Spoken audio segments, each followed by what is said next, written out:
어제 하루 대한민국에서 발생한 주요 뉴스 헤드라인을 방송사별로 정리해 빠르고 정확하게 전달해 드립니다. 주요 헤드라인 뉴스 지금 시작합니다.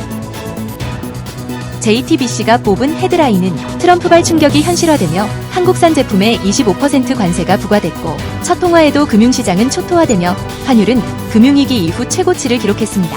트럼프는 한국과의 협상을 원스톱 쇼핑으로 표현하며 우호적 언급만 했지만 중국은 총 104%의 관세를 맞고 들끓고 있으며 인천항은 거의 전멸 상태로 긴장감이 감돌고 있습니다. 피의자 이완규는 기소 여부에 따라 입장을 정리하겠다고 밝혔으며 공수처는 이완규를 내란 관련 수사 대상으로 지목하며 안가 사용 조사에서 알바 아니다라는 위압적 태도를 보였다는 논란이 일고 있습니다. 노무현 전 대통령의 반기를 들었던 검찰 지상주의자로 불리는 인물이 다시 주목받고 있으며 한덕수의 지명에 대한 효력정지 신청이 제기된 가운데 구속 5개월 만에 풀려난 명태균 사건도 화제가 되고 있습니다. 윤 전 대통령은 쏟아지는 증거에도 거짓 해명을 일관했다는 평가를 받는 가운데 검찰은 윤석열 출국 금지 조치를 연장해 유지 중입니다. 김현태 선처를 위한 실명 탄원서 작성이 707 대원들에게 압박으로 작용하고 있으며 이재명 대표는 대표직 사퇴 후 내일 출마 선언을 앞두고 있습니다. 김동연은 대권 도전을 선언하며 민주당은 사파전 구도가 윤곽을 드러냈고 김문수의 체제전쟁 출사표 속에는 윤석열 전 검찰총장의 그림자가 드리워지고 있습니다. 국민의힘은 내달 3일 후보 확정을 앞두고 결선 투표를 둘러싼 신경전이 치열하며 서부지법 앞에서 공수처 직원 차량을 둘러쌌던 폭도들은 공수처임을 몰랐다는 해명이 나왔습니다. 중국 간첩 허위 보도로 매체 압수수색이 진행됐으며 아내의 빈소를 지키던 남편이 범인으로 밝혀져 충격을 주고 있습니다. 윤석열 정부를 돌아보면 허허벌판 속 환자가 속출하며 잼버리 망신으로 이어졌고 엑스포 유치 실패를 자화자찬 속 참패를 기록했습니다. 돌비뉴스는 한덕수 권한대행의 트럼프와의 통화와 어제의 자신과 싸우는 권성동 의원을 조명했습니다. 사고 운전자를 구하려다 뒷차에 치인 참변이 발생했고 속도를 줄일 새 없이 달려간 차량 사고로 안타까운 소식이 전해졌습니다. 제주항공 참사 100일째를 맞았지만 희생자의 신혼집은 여전히 떠날 때 그대로 남아있습니다. MBC가 뽑은 헤드라인은 이완규 법제처장이 헌법재판관 후보로 지명된 가운데 사퇴를 거부하며 논란이 이어지고 있습니다. 공수처는 이완규를 수사 대상으로 지목하며 내란 방조 혐의 등을 조사 중입니다. 그는 계엄 선포 직후 주요 인사들과 안가에서 회동한 사실로도 논란의 중심에 서 있습니다. 한편 윤석열 전 대통령의 내란 혐의 방어 과정에서 이완규는 위헌적 논리까지 동원해 비판받고 있습니다. 계엄 수사 과정에서도 허점이 드러나며 특검 도입 요구가 커지는 가운데 한덕수 총리는 이를 막아선 것으로 알려졌습니다. 윤석열 부부의 뇌관으로 알려진 명태균 씨가 보석으로 풀려났습니다. 이는 수사의 변수가 될지 시선이 집중되고 있습니다. 윤석열 부부는 아크로비스타 거주지에서 재산세와 종부세를 납부하지 않을 것으로 드러나 논란을 키웠습니다. 또한 용산 행정관이 기록관장으로 임명되며 알박기 인사가 의심되고 민간변호사연합에서는 한덕수에게 헌법재판관 추천에 용산이 개입했는지에 밝히라고 이야기하였습니다. 헌법재판관 지명자 중 한 명은 과거 서민에게 불리한 판결을 내린 전력이 드러나며 비판받고 있으며 진보 성향의 헌재 구성은 한시적으로 소수에 머물 가능성이 제기됩니다. 정치권에서는 이재명 대표가 사퇴 후 출마 선언을 예고하며 김동연도 대권 도전에 나섰지만 국민의힘의 우후죽순 출마에 대해서는 성찰 없는 출마 선언이라는 비판이 나옵니다. 부정선거 음모론은 헌법을 훼손하는 주장이라며 일축되었으며 가짜뉴스 유포와 언론사 압수수색 등 엄정한 수사가 진행 중입니다. 윤석열은 파면되었지만 내란 잔당들 때문에 아직 온전한 봄이 오지 않았다는 목소리가 높아집니다. 경제적으로는 25% 관세 부과가 시작되며 수출 위기가 우려되고 원달러 환율은 1,500원을 위협하며 암울한 전망을 더합니다. 미국 트럼프 전 대통령은 방위비 분담금 인상을 요구하며 논란을 키우고 있으며 104%에 달하는 관세 폭탄으로 중국 기업들은 한숨을 짓고 있습니다. 산불로 인한 산사태 위험이 커지는 가운데 배수시설 미설치로 인한 지하층 침수 피해 배상 문제가 제기되었습니다. 대낮에 음주운전 단속에도 불구하고 음주운전을 적발한 사례가 많았습니다. 고령 운전자 사고가 이어지며 대책 마련은 여전히 제자리 걸음입니다. SBS가 뽑은 헤드라인은 미국과 중국의 관세 전쟁 여파로 원 달러 환율이 16년 만에 최고치인 1,480원을 넘어섰으며 코스피 지수는 1년 5개월 만에 2,300선이 붕괴되었습니다.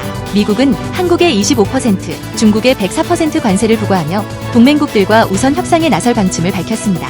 한덕수 대통령 권한대행은 트럼프 대통령과 78일 만에 첫 통화를 가졌으나 맞대응은 고려하지 않는다고 전했습니다.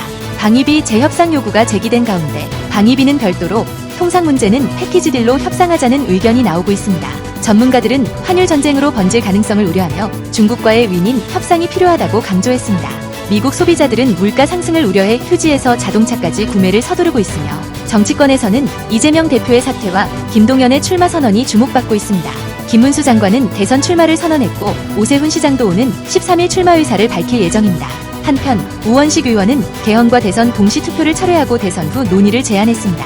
대통령목 임명 불가 법안이 법사위를 통과하며 법적 하자가 논란이 되고 있고 내란 세력으로 알려진 이완규 법제처장의 헌법재판관 적격성 공방도 뜨겁습니다.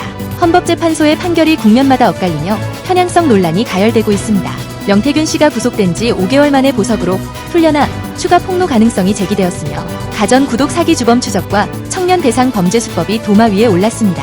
청주와 오산기지에서 대공 용의점 촬영 사건이 수사 중이며 산불 피해 지역에서 전입신고 상승으로 지원금 악용 의혹도 제기되었습니다. 국제적으로는 도미니카 공화국 나이트클럽 붕괴로 주지사 등 98명이 사망하는 참사가 발생했습니다. 환경 분야에서는 동양 하루살이 서식지 연구로 방제법 변경이 논의되고 있습니다. 조기 대선을 준비하는 과정을 돌아보았으며 문화계에서는 장애 편견을 허문 연극이 화제가 되었으며 마은혁 헌법재판관 취임으로 헌재는 부인 체제를 갖추게 되었습니다. KBS가 뽑은 헤드라인은 관세 공포로 환율은 폭등하고 주가는 폭락하고 있습니다. 트럼프 대통령이 한국과 일본에 각각 25%와 24%의 관세를 부과하며 협상 우선국으로 지정, 방위비 분담금과 LNG 수입, 조선업 협력 등을 포함한 맞춤형 협상을 진행 중이며 관세를 이용해 안보 비용 인상을 꾀하는 속내가 드러나 정부 대응이 주목됩니다. 중국에는 추가 보복 관세로 50%를 부과해 글로벌 경제 충격이 우려되고 있습니다. 이재명 전 더불어민주당 대표는 내일 대선 출마를 선언할 예정이며 김동연 경기지사는 출사표를 던졌습니다. 국민의힘에서는 김문수 전 장관, 유정복 인천시장, 이철우 경북지사가 출마를 선언하며 보수 결집을 호소했습니다. 민주당은 선거관리위원회를 출범시켰고 국민의힘은 5월 3일 후보 선출을 예고했습니다.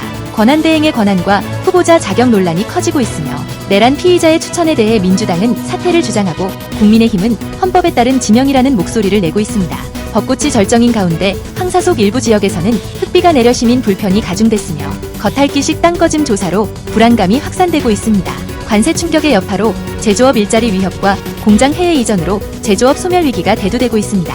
취업준비생 대상 성비위 사건이 추가로 드러났고 도미니카 공화국에서는 춤추다 건물 지붕이 붕괴해 주지사를 포함한 수백 명의 사상자가 발생했습니다.